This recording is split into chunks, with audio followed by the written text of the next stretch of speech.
पुराण है और दूसरा स्कंद पुराण। नारायण हम किसी भी कथा को श्रवण करते हैं तो कथा को श्रवण करने से पूर्व उसके महात्म्य के बारे में सुनना होता है। महात्म्य क्या है? जो भगवान की कथा की जानकारी देती है। इस कथा को श्रवण करने से किस भक्त को कौन सा लाभ मिला, ये अगर हमें ज्ञान प्राप्त करना तो उसके लिए महात्म्य की आवश्यकता पड़ती है। तो पद्म पुराणोक्त जो महात्म्य हम लोग उसका श्रवण करें। सच्चिदानंद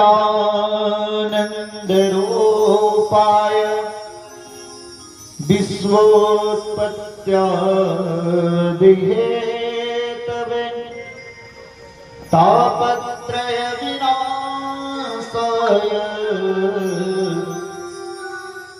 श्री कृष्णाय वयं नुमः। भगवान कैसे हैं? सतघन हैं, सत्य स्वरूप है। देखिए दुनिया में सत्य केवल भगवान ही है। सत्य उसे कहा जाता है जो कभी एक स्थान से चले नहीं। दूसरा चित्त प्रकाश स्वरूप है भगवान।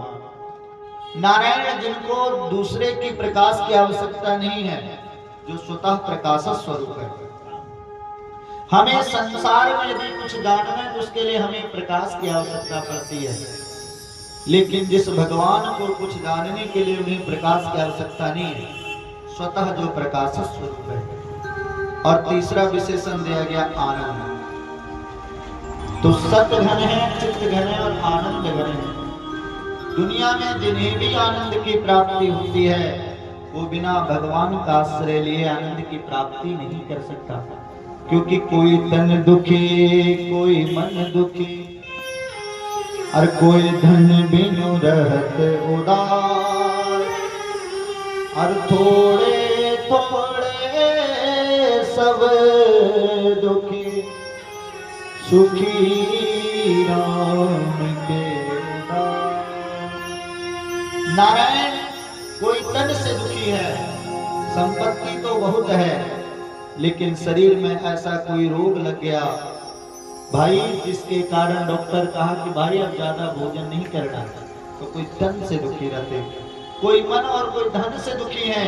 इस संसार में अगर सुखी है तो केवल भगवान का भक्त, भगवान के दास, जो भगवान के आश्रय लेते हैं, जो भगवान के कथा का आश्रय लेते हैं, जो भगवान के भजनों का आश्रय लेते हैं। तो विश्वोत्पत्त्यादि हेतवे, जो विश्व को उत्पन्न करता है, विश्व का पालन करता है, अंत में विश्व का संहार कर देता है। और भगवान कैसे हैं? तापत्रय विनाशाय, जिनके नामों का आश्रय लेने मात्र से जीव के तीनों प्रकार के तापों का उन्मूलन हो जाता है। दैहिक, दैविक, भौतिक तापा, राम राज नहीं काहू व्यापा।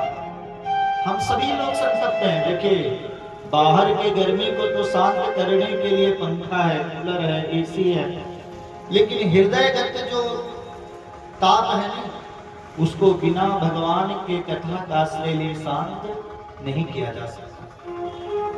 इन तीनों प्रकार के तापों का जो उन्मूलन करता है, तीनों प्रकार के तापों को जो शांत करता है, वे भगवान हैं। ऐसे श्री कृष्णाय वयं नमः।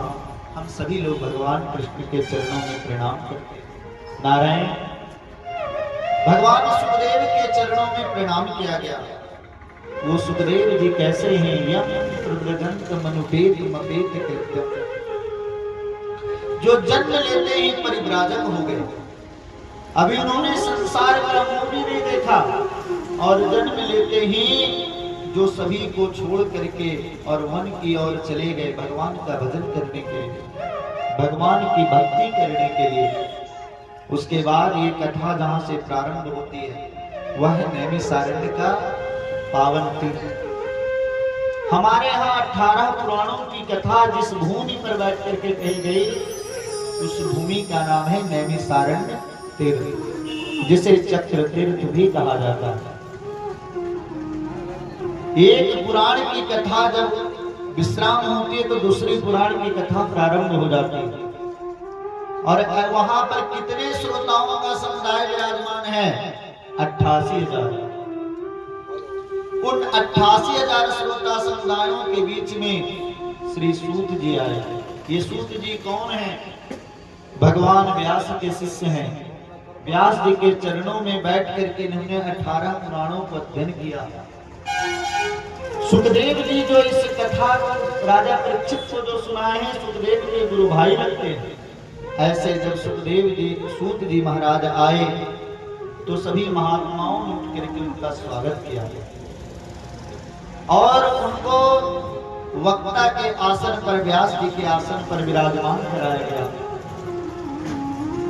जब उनका सम्मान इस प्रकार से होने लगा ऋषियों के द्वारा, तो उन्होंने कहा कि महाराज आप हमारे पिता के उम्र के हैं, दादा के उम्र के हैं, आप हमारा पूजा कर रहे हैं, ये हमें संकोच लग रहा है।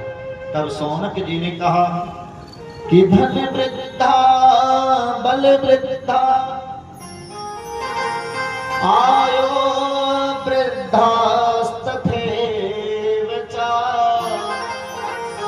ते सर्वेपि ज्ञान वृद्धाश्च किंकरा शिष्य किंकरा। हे सूत जी महाराज, कोई धन में बहुत बड़ा है, कोई बल में बहुत बड़ा है और कोई आयु में भी बहुत बड़ा है महाराज। लेकिन इन सभी से बड़ा किसे माना गया? ते सर्वे पे, इन सभी से अपी मतलब निश्चय करके सभी से बड़ा माना गया जो ज्ञान में वृद्ध है। यहाँ वृद्ध का अर्थ बूढ़े से नहीं, वृद्ध का अर्थ है वृद्धि से, जिसके पास ज्ञान रूपी भंडार है। धन बहुत हो तो आपके कुछ लोग सम्मान करेंगे और सम्मान भी जो आपको करेंगे वो भय से करेंगे, धन के लोभ के कारण करेंगे।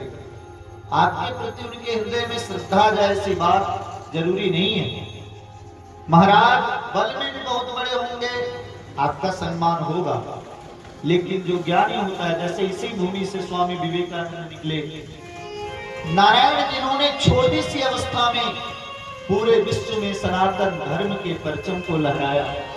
भगवान शंकराचार्य जो बहुत उम्र के नहीं थे, बहुत छोटे उम्र में ही उन्होंने अपने सनातन के झंडे को गाड़ा। ये किसका बल है? ये ज्ञान का बल है। क्योंकि ते सर्वे ज्ञान वृद्धाश्च, महाराज सबसे बड़ा जो बल है वो कौन सा बल है? ज्ञान का बल है। सौनक आदि ऋषियों ने कहा हम ऐसा मानते उस ज्ञान के बल से आप बहुत बड़े हैं, इसीलिए आप हमें सुनाएं। हम कुछ सुनना चाहते हैं। क्या सुनना चाहते हो? कि अज्ञान ध्वंता विध्वंसा कोटि सूर्य समप्रभा सूताख्या है कथा सारम मम कर्ण रसायनम। हे सूत जी महाराज, आपका जो ज्ञान है वो करोड़ों सूर्य के समान है। संसार में एक सूर्य उदय होता है तो संसार के अंधकार को नष्ट कर देता है ना? एक ही सूर्य पर्याप्त है संसार के अंधकार को नष्ट करने के लिए। हम लोग कितना भी 1,000 का वाट का बल्ब जला दें, लेकिन हम लोग एक मोहल्ले का भी अंधकार पूरा दूर नहीं कर सकते। अगर सूर्य अनुपस्थित हो जाए तो, सूर्य यदि अंतर्धान हो जाए, लेकिन एक सूर्य जो हमसे लाखों किलोमीटर दूर उगता है, लेकिन नारायण जब वो उदित होते हैं तो संसार के समस्त अंधकार को नष्ट कर देते हैं। और आपका जो ज्ञान है वो कैसा है? कोटि सूर्य समप्रभा, करोड़ों सूर्य के समान है। हे सूत जी महाराज, हम कथा नहीं सुनना चाहते, कथा का सार सुनना चाहते हैं। सूताख्या ही कथा सारम, जैसे नारायण दूध का सार माखन होता है, फल का सार उसका रस होता है, उसी तरह से आप हमें कथा नहीं अपितु कथा का सार सुनावे। सूताख्यायी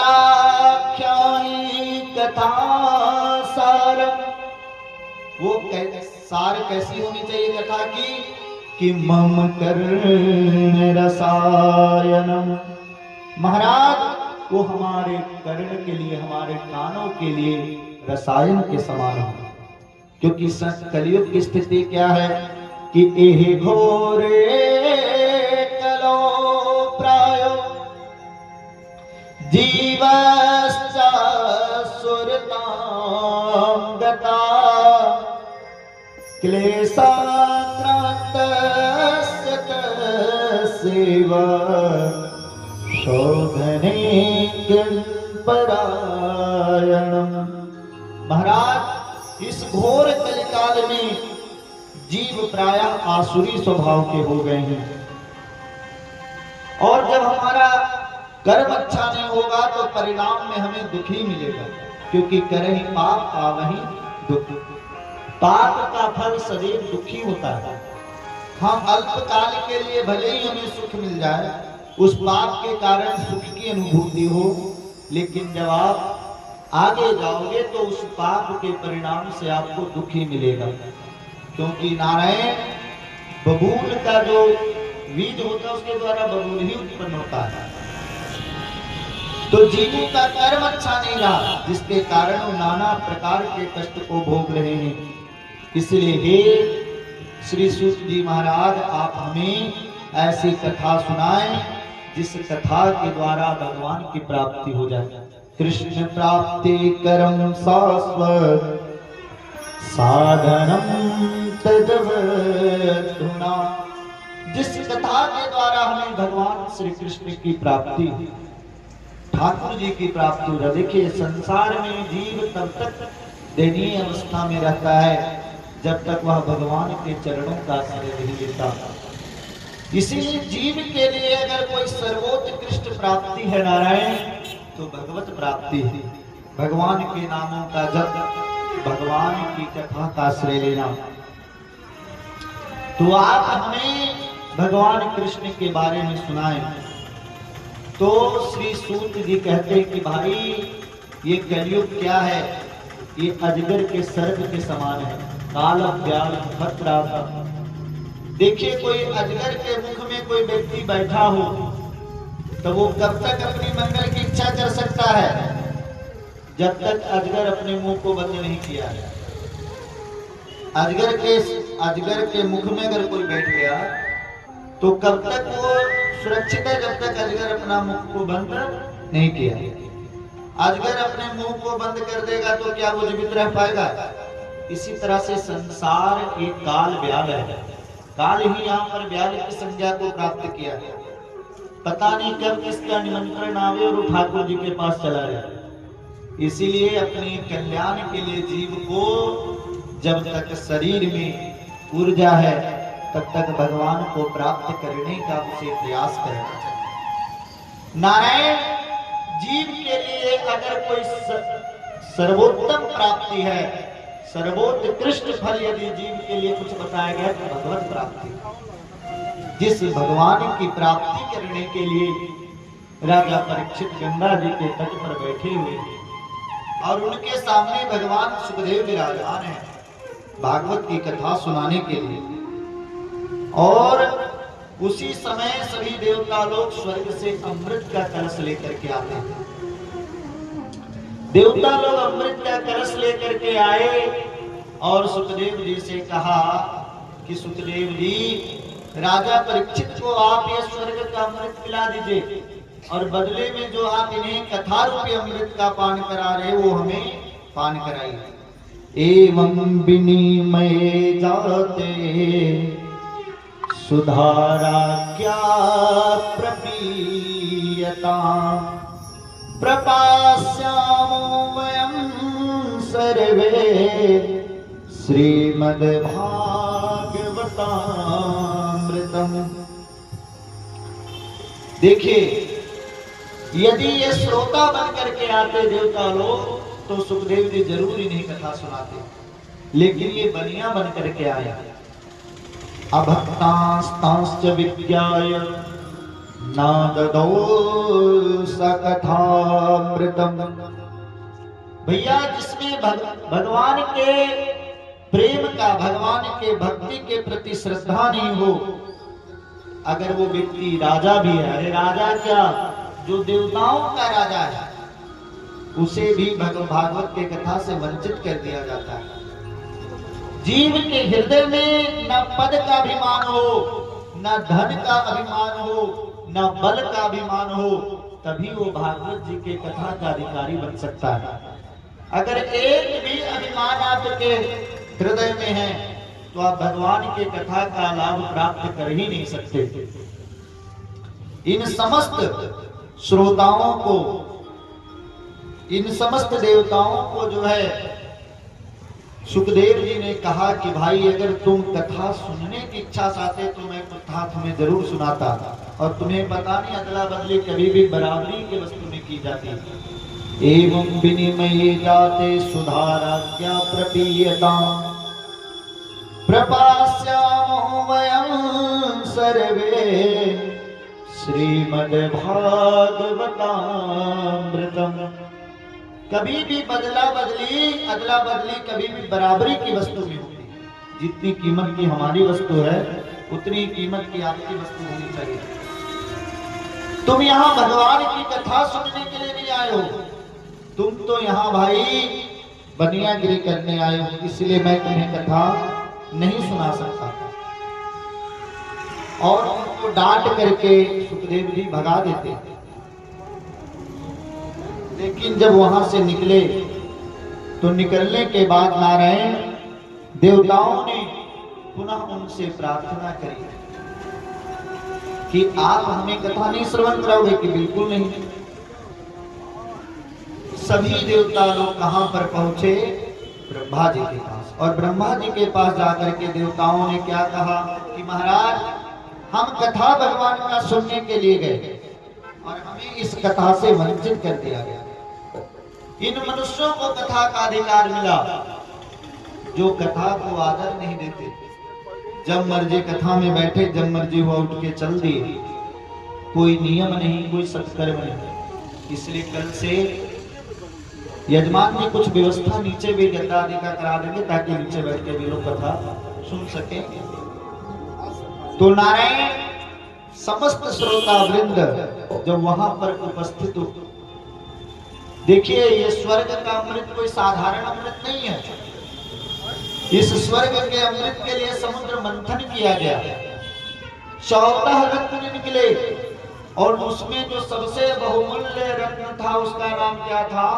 अमृत। इसी अमृत के लिए समुद्र मंथन किया गया। और जहां पर उस अमृत कलश को रखा गया वहां पे 4 जगह पर महाकुंभ लगता है। ये प्रयागराज में जो महाकुंभ लगा ये किसका देन है? स्वर्ग के अमृत का। उज्जैन, हरिद्वार और नासिक, इन 4 स्थानों पर जो हम लोग महाकुंभ का दर्शन करते हैं ये अमृत का देन है। सोचिए भगवान की कथा की कितनी विशेषता है। नारायण ऐसे स्वर्ग के अमृत को भी घुमा दिया। किन्होंने? सुखदेव जी ने, कि भाई तुम कथा सुनने की इच्छा से नहीं आए। तब ब्रह्मा जी के पास जब जा करके इन सभी लोगों ने शिकायत करी तो ब्रह्मा जी ने कहा अच्छा देखो ये कथा सुनने के बाद राजा परीक्षित को कौन सी गति मिलती है। और नारायण जब ये संपूर्ण कथा को राजा परीक्षित ने श्रवण किया तो श्रवण करने के बाद दिव्य विमान पर बैठ कर भगवान के धाम गए। तब पितामह ब्रह्मा ने अपने सत्यलोक में, ब्रह्मलोक में एक तराजू मंगाया और तराजू के एक पलड़े पर दुनिया के समस्त साधनों को रखा और तराजू के दूसरे पलड़े पर भागवत जी के पोथी, भागवत जी के ग्रंथ को रखा गया। लेकिन बड़ा आश्चर्य हुआ कि लघु निन्यानि जातानि गौरवेण इदं महत् तदा ऋषि गणाः सर्वे विस्मयं परमं वेद। महाराज जिस तराजू के पलड़े पर भागवत जी के ग्रंथ को रखा गया वो वजन में अधिक रहा, नीचे रहा, और अन्य जो साधन दूसरे पलड़े पर रखा गया वो बिल्कुल उठ गया ऊपर। सभी लोगों ने कहा कि इस कलिकाल में भागवत से बढ़कर के कोई दूसरा सर्वोत्तम जीव के कल्याण के लिए ग्रंथ नहीं है। फिर सौनकादि मुनियों ने कहा कि महाराज ये सप्ताह विधि की कथा कैसे प्रारंभ हुई? 7 दिनों की जो कथा प्रारंभ हुई वो कैसे की गई? सबसे पहले सप्ताह विधि को किसने सुना, कहां पर सुना, क्यों सुना, ये आप हमें बतावें। तब कहते हैं सुजी सुनो भाई, एक बार की बात है कि श्री नारद जी जो है बद्रीनाथ में दौड़ते दौड़ते कहीं जा रहे थे, तो इनके 4 भाइयों ने इन्हें दर्शन दिया। कौन? सनत, सनंदन, सनातन और सनत कुमार। चारों भाइयों के चरणों में आकर के इन्होंने प्रणाम किया, और प्रणाम जब किया तो इन चारों भाइयों ने उनसे प्रश्न किया, कथम ब्रह्मन दीन मुखा,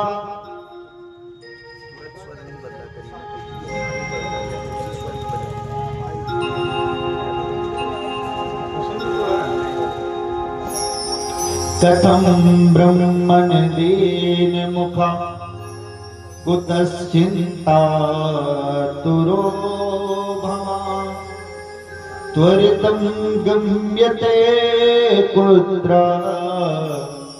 कुतश्च गमनं तव। हे नारद जी, आपको देख करके लग रहा है कि आप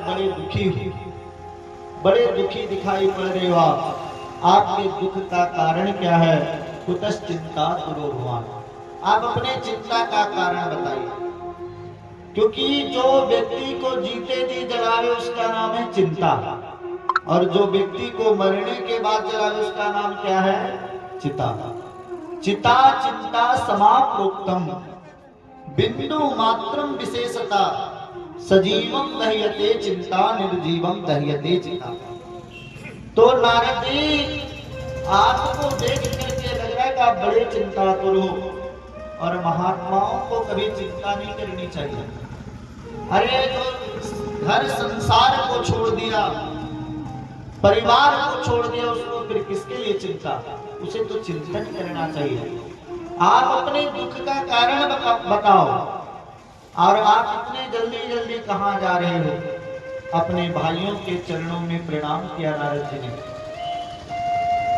और नारद जी ने कहा कि भैया जब भगवान अपने स्वधाम गमन कर गए तो मैं इस पृथ्वी को सर्वोत्तम लोक समझ करके भ्रमण करने के लिए आया। अहम तो पृथ्वी व्यातो ज्ञात्वा सर्वोत्तमामिति, मैं पृथ्वी को सर्वोत्तम लोक समझ करके भ्रमण करने के लिए आया कि जहां पर हमारे प्रभु ने इतनी लीलाओं को पूर्ण किया, चल करके उस भूमि की स्थिति का दर्शन किया जाए। मैंने सबसे पहले पुष्कर से अपनी यात्रा प्रारंभ की, क्योंकि तीर्थों के राजा पुष्कर भी माने जाते हैं। पुष्कर भी तीर्थ राजा, प्रयागराज तो है ही, तो पुष्कर से मैंने अपनी यात्रा प्रारंभ की, जो राजस्थान में पुष्कर पड़ता है। ब्रह्मा जी का एकमात्र मंदिर उसी पुष्कर में। पुष्कर से फिर मैं कहां पर आया? प्रयागम। पुष्कर के बाद दूसरा नंबर तीर्थराज प्रयाग का ही था। काशी जी गया, गोदावरी गया, नासिक के तट पर भी गया महाराज।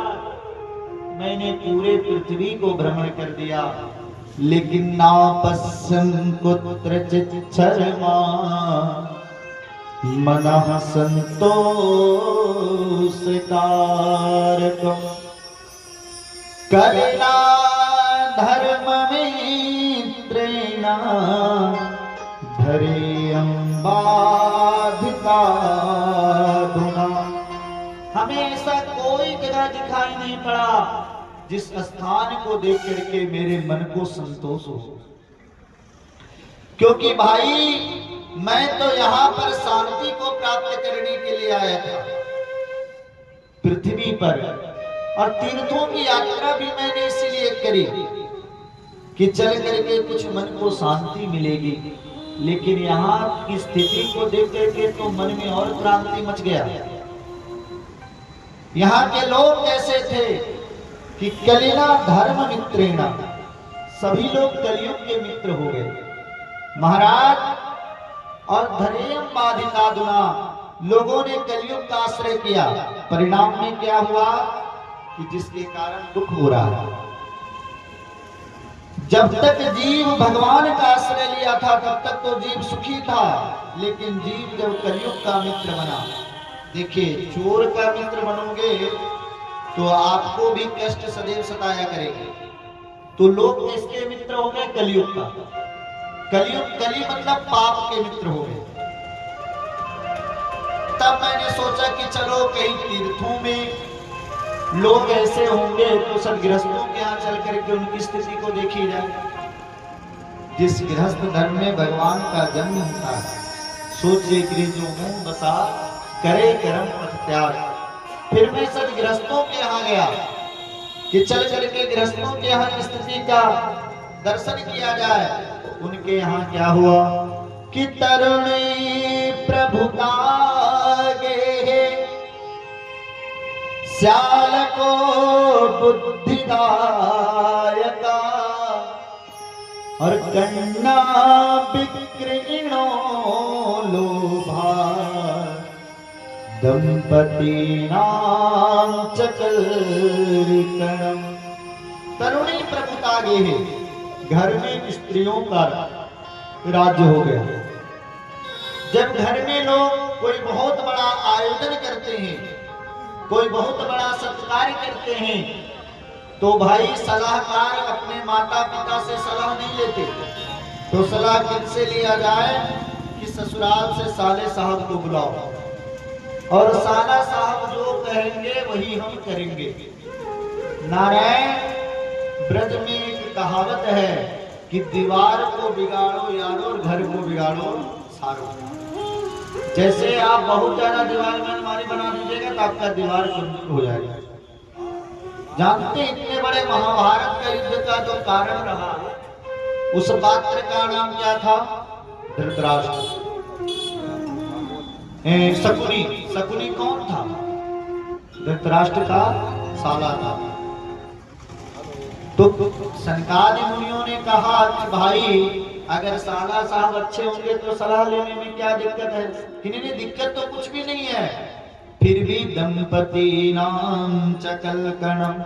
महाराज रोज घर में महाभारत हो रही है, ये तो घर की स्थितियां हो गई, क्योंकि कन्या भवे और लोग कन्या का क्रय और विक्रय कर रहे हैं।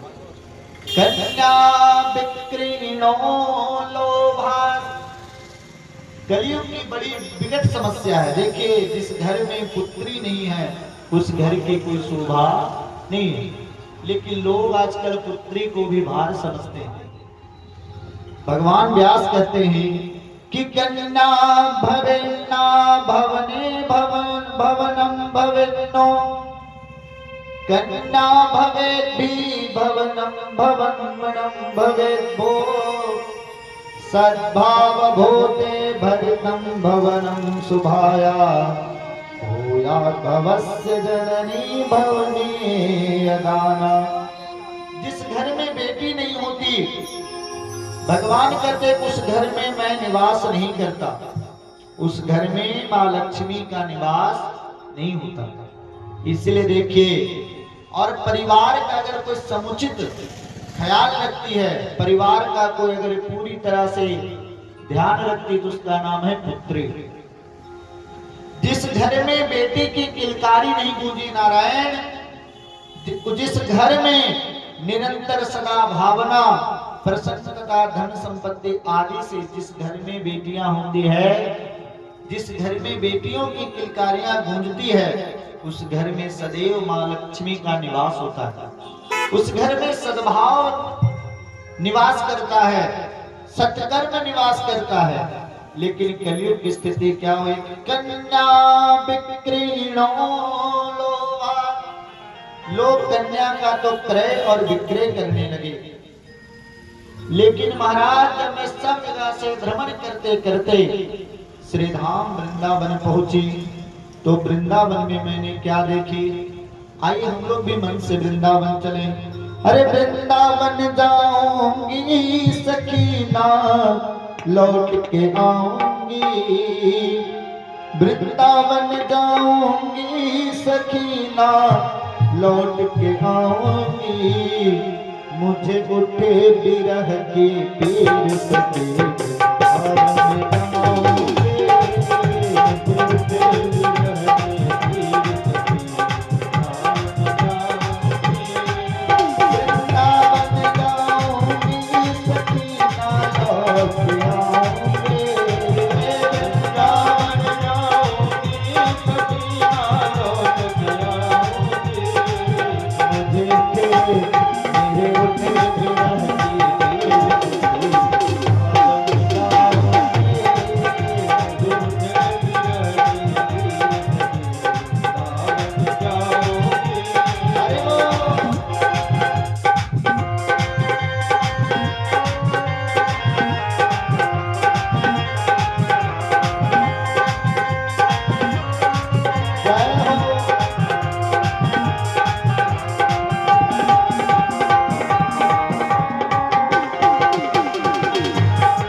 वत्सल भगवान की।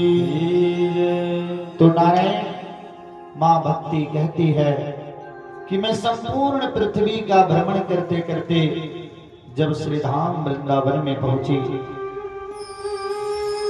तो वृंदावन में पहुंच करके मैंने क्या दृश्य देखा कि एक युवती पड़ी हुई है, उनके सामने दो बूढ़े बूढ़े व्यक्ति पड़े हुए हैं, कई स्त्रियों ने उन्हें घेर रखा है। मैंने सोचा कि यहाँ केवल स्त्रियों का समुदाय है, इसलिए बाबा जी को वहां जाना ठीक बात नहीं है। मैं किनारे से निकलने लगा, लेकिन जब वो देवी देखी तो अपने पास बुलाई, हे महात्मन आप कहाँ जा रहे हैं? आप हमारे कष्ट का निदान करें महाराज, उसके बाद प्रेम से जाएं। तो मैंने उनसे पूछा कि देवी आपका परिचय? उन्होंने कहा कि हम भक्ति ख्याता इमो में तनयो मतो और ज्ञान वैराग्य ना मानो काल योगीन जर जरो। महाराज हमें संसार में भक्ति के नाम से जाना जाता है, और ये जो दो बूढ़े बूढ़े आप लोग देख रहे हो ये और कौन? ये दोनों मेरे पुत्र हैं। जैसे भक्ति महारानी का परिचय नारद जी ने सुना, तुरंत उनके चरणों में प्रणाम किया। मां आप तो भगवान की प्राण वल्लभा हो, लेकिन आपके पुत्रों की स्थिति ये कैसे हो गई कि नारद जी इस कलयुग में लोग भक्ति तो बहुत करते हैं, भक्ति तो बहुत मानते हैं, लेकिन ज्ञान और वैराग्य को कोई मानने वाला नहीं है। किन्हीं को समय नहीं अपने सदग्रंथों को पढ़ने का, तो उन्हें ज्ञान कहां से मिलेगा? वैराग्य महाराज उसकी तो इच्छा करना भी बेईमानी है, लोगों में त्याग आ ही नहीं सकता। और देखिए जब तक ये दोनों ज्ञान और वैराग्य अपने अंदर नहीं है, ज्ञान और वैराग्य से शून्य यदि व्यक्ति है तो आपकी भक्ति बांझ है। और आप बहुत बड़े ज्ञानी हैं लेकिन हृदय में भक्ति नहीं है, तो भक्ति वह ज्ञान भी मात्रहीन है। इसीलिए भक्ति की शोभा ज्ञान से है। जब तक आपके अंतःकरण में ज्ञान नहीं होगा तब तक आप भक्ति को अच्छे से जान ही नहीं सकते।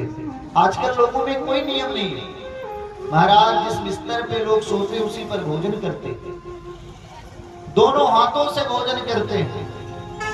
बैठने का नियम नहीं, भोजन का नियम नहीं, शुद्धि का कोई नियम नहीं।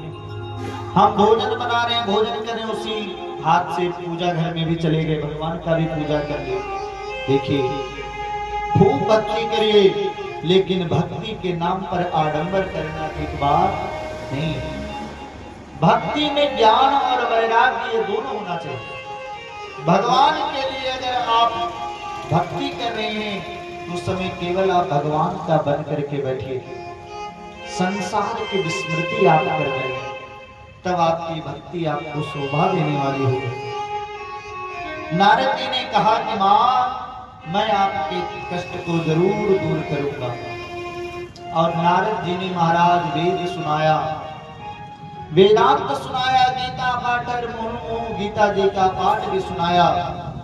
थोड़ी समय के लिए तो ज्ञान और वैराग्य की मूर्छावस्था दूर होती है, लेकिन मंत्र बंद पुनः वो अपनी ही स्थिति में आ जाते। नारद जी बड़े परेशान कि आखिर ज्ञान और वैराग्य के कष्ट का निवारण कैसे किया जाए, इनके मूर्छावस्था को दूर कैसे किया जाए। आकाशवाणी हुई, व्योमवाणी तदेवा भुन मार से खिद्यता मते उद्यमः सफलस्तेयं भविष्यते न संशयः। नारद जी आप उद्यम करिए, प्रयास करिए, आप सत्कर्म करिए, सत्कर्म करिए तभी ज्ञान और वैराग्य का मूर्छावस्था दूर होगा, भक्ति महारानी सुखी होंगी। नारद जी ने कहा कि जितना देर से जो हम वेद का पाठ कर रहे हैं, वेदांत का पाठ कर रहे हैं, गीता जी का पाठ कर रहे हैं, क्या ये सत्कर्म नहीं है? क्या ये उद्यम नहीं है? तो भाई उद्यम क्या है तुम ही बता दो कि ये तो हम नहीं बताएंगे। आप किसी महापुरुष के पास जाइए और महापुरुष के पास जाओगे तभी आपका प्रश्नों का समाधान हो पाएगा। अब महाराज नारद जी इधर सामने कुछ बिछवा दीजिए, ठीक है? यही लोग जैसे जो नहीं भूमि पर बैठ सकते वो तो कुर्सी पर भी बैठ जाएंगे, जो बैठ सकते हैं उनके लिए गद्दा दी कल से व्यवस्था करा देंगे। तो नारायण बोले भक्तवत्सल भगवान की। तो आकाशवाणी ने भी बोल मटोल बात कर दी। अरे यदि आकाशवाणी ने महाराज सत्कर्म के लिए कहा तो कम से कम सत्कर्म का स्वरूप ही बताना। अब कोई महात्मा से मिलो, क्योंकि देखिए जीवन में जब तक महत्व पुरुषों का सहयोग नहीं लोगे तब तक जीवन में आनंद आने वाला नहीं है। साधु क्या है? किस्सा श्री कहते हैं विभीषण जी महाराज कि अब मोहि भाव भरोसे है नु मनता, अब मोहि भाव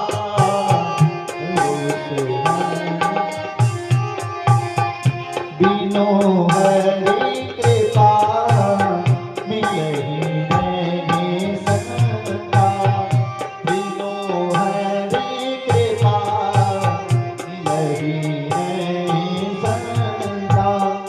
तो महाराज हम ऐसा मानते कि मेरा कई जन्मों का भाग्योदय हुआ जो आपका दर्शन हुआ। ये नारद जी किनसे कह रहे हैं? सनकादि मुनियों से, क्योंकि उनके चरणों में उपस्थित है नारद जी।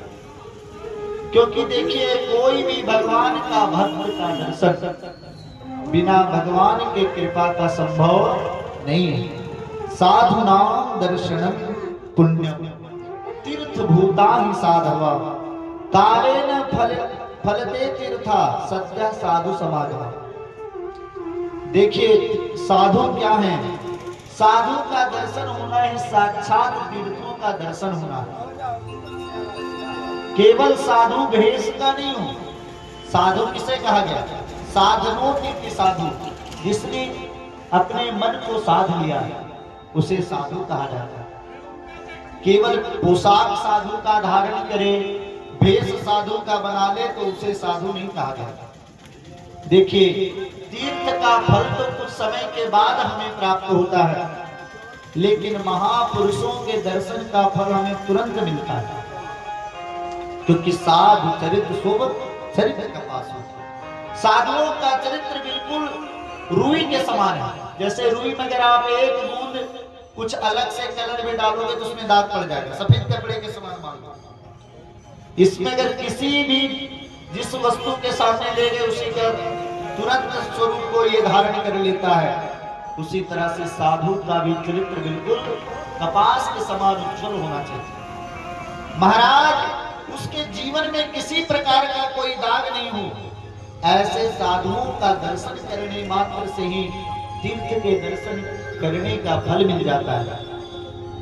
इस भूमि पर स्वामी रामकृष्ण परमहंस हुए महाराज, जिनको देवी ने कई बार दर्शन दिया। एक बार उनके मन में हुआ कि चलो हनुमान जी का भजन किया जाए, और हनुमान जी के भजन में इतने तल्लीन हो गए स्वामी रामकृष्ण परमहंस, उनके जीवनी माता है, इतना उदात्त उनका भक्ति था, उनका भी पूछ निकल आया हनुमान जी की तरफ। ये होता है भक्ति। महाराज जब उनके अंदर सखी का भाव आया कि ब्रज की गोपियां भगवान से कितनी प्रेम करती थी, जब उनमें सखी का भाव आया तो स्त्री धर्म उनको स्पर्श करने लगा। ये होता है भक्ति का सिद्धांत। तो तीर्थ भूता ही साधवा। देखिए भगवान से भी अधिक फल माना गया है संतों के दर्शन का। इसीलिए नवधा भक्ति में भगवान श्री राम मंत्र कहते कि प्रथम भगत संतन कर संगा। भगवान से भी बड़ा जो है वो भगवान के भक्त हैं। इसलिए राम जी का मंदिर आपको सब जगह नहीं मिलेगा, हनुमान जी का मंदिर सब जगह मिल जाएगा। क्यों? क्योंकि हनुमान जी भक्तराज हैं।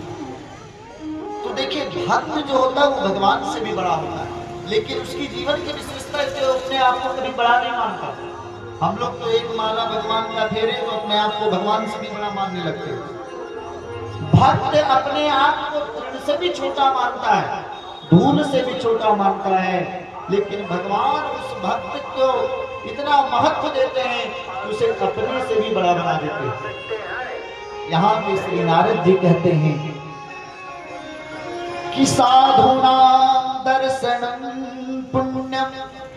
साधु का जैसे ही दर्शन हुआ जीव को तुरंत पुण्य की प्राप्ति हो जाता है। इसलिए हे भाइयों, आप लोग हमको बताइए कि सत्कर्म है क्या। जिस सत्कर्म के बारे में आकाशवाणी ने सूचना दी, सनकादि ने कहा कि सत्कर्म सूचको नूनम ज्ञान यज्ञा स्मृतो बुधे श्रीमद् भागवता लापा सात गीता सुकादिभी। वो सत्कर्म कोई और नहीं नारद, वह सत्कर्म श्रीमद् भागवत महापुराण ही है। बोलिए भागवत भगवान की। भागवत का आश्रय तुम लोगे नारद, तुम्हें सत्कर्म की प्राप्ति हो जाएगी। देखिए भैया, ऐसा बात है कि मैंने भागवत नहीं सुना, मैंने भी भागवत अपने पिता ब्रह्मा जी से श्रवण किया, लेकिन वेदों की जो व्याख्या करने वाला भागवत है उससे क्या होगा जब वेद से ही कुछ नहीं हुआ। तो सनकादि मुनियों ने कहा कि भाई कोई व्यक्ति आम खाए और उसे आम का फल बहुत मीठा लगे, तो वो सोचे कि जब आम का फल इतना मीठा है तो आम को जो उत्पन्न करने वाला वृक्ष है वो कितना मीठा होगा। और ये सोच करके अगर कोई उसके दाने को, कोई टहनी को खाने लगे तो क्या वो स्वाद उसको मिलेगा जो आम में उसको स्वाद मिला था।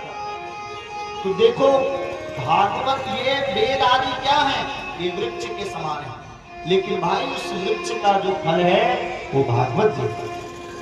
भागवत तो सुनाइए कि नहीं।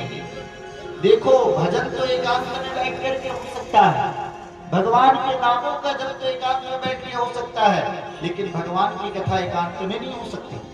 इसलिए थोड़ा सा हम लोग नीचे चले, क्योंकि ये उस समय की बात है जिस समय बद्रीनाथ कोई बहुत बड़े महात्मा परमहंस पहुंच पाते थे, और वो जो पहुंचते तो इतने उच्च कोटि के संत होते थे कि भगवान के ध्यान में ही मग्न हो जाते थे।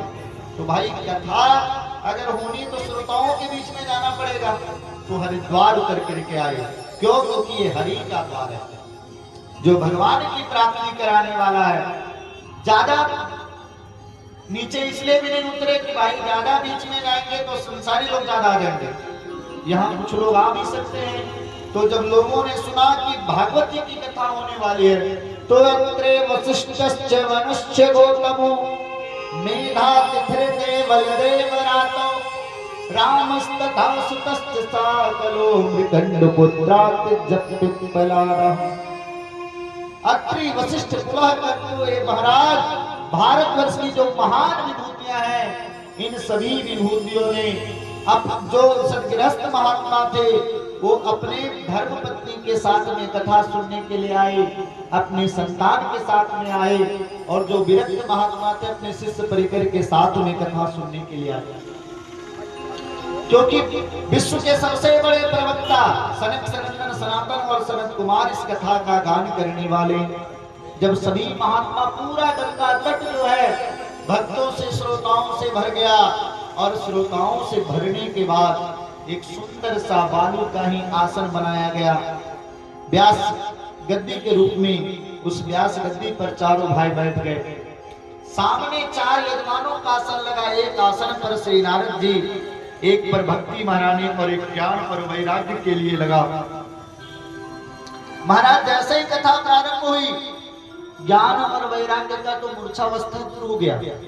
नारद जी ने प्रश्न किया कि ये मानव क्या किसी पापी व्यक्ति का इस भागवत के द्वारा उद्धार हो सकता है जिसने जीवन पर्यंत पाप किया हो?